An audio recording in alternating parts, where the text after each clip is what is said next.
Hello, I'm Jennifer Runyon, Content Director at Clarion Energy. Here are today's stories. Story number 3.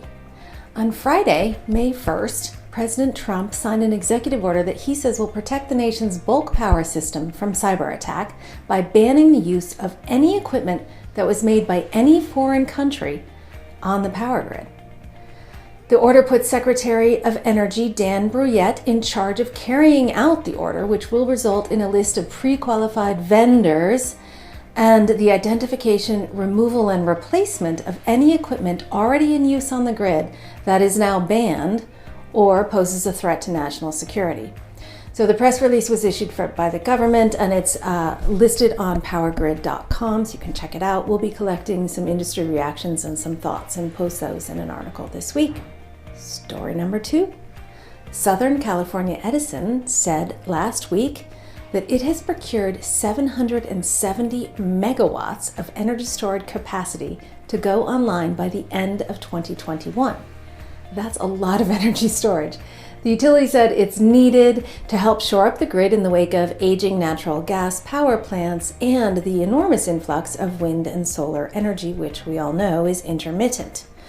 So those procurements include 3 15-year PPA deals with NextEra, totaling 460 megawatts, 2 20-year contracts with Southern Power for a combined total of 160 megawatts, and SCE has also signed PPAs with Terragen and LS Power for the remainder. You can go to power-eng.com for that whole story. Story number 1. The Paris-based International Energy Agency said that the COVID-19 pandemic is the largest shock to the energy system in more than 70 years. They added that the energy system that emerges from this pandemic will be significantly different than how it was before. So according to their report, which they put out last week, coal and gas demand have been hardest hit, and renewables are actually holding up, probably due to their must-take status on the grid.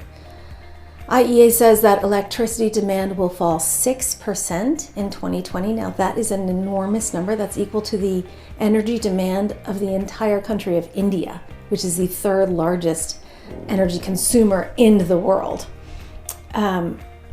Advanced economies will see the largest decline in demand, with the US about 9% decline and Europe at 11%.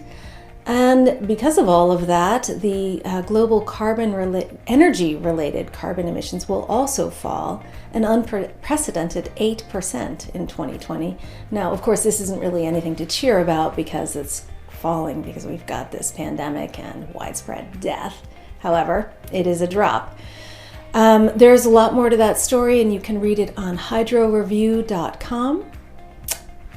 And before I leave you, I just want to let you know that we are assembling a great panel of high-level experts to talk about managing your utility workforce during a pandemic. We've got the CTO of the Grant County PUD in Washington, and we've got the president and COO of Commonwealth Edison joining us for this webinar. It's going to take place next week. That's May 13th to be exact, and you can go to power-eng.com to learn more about it.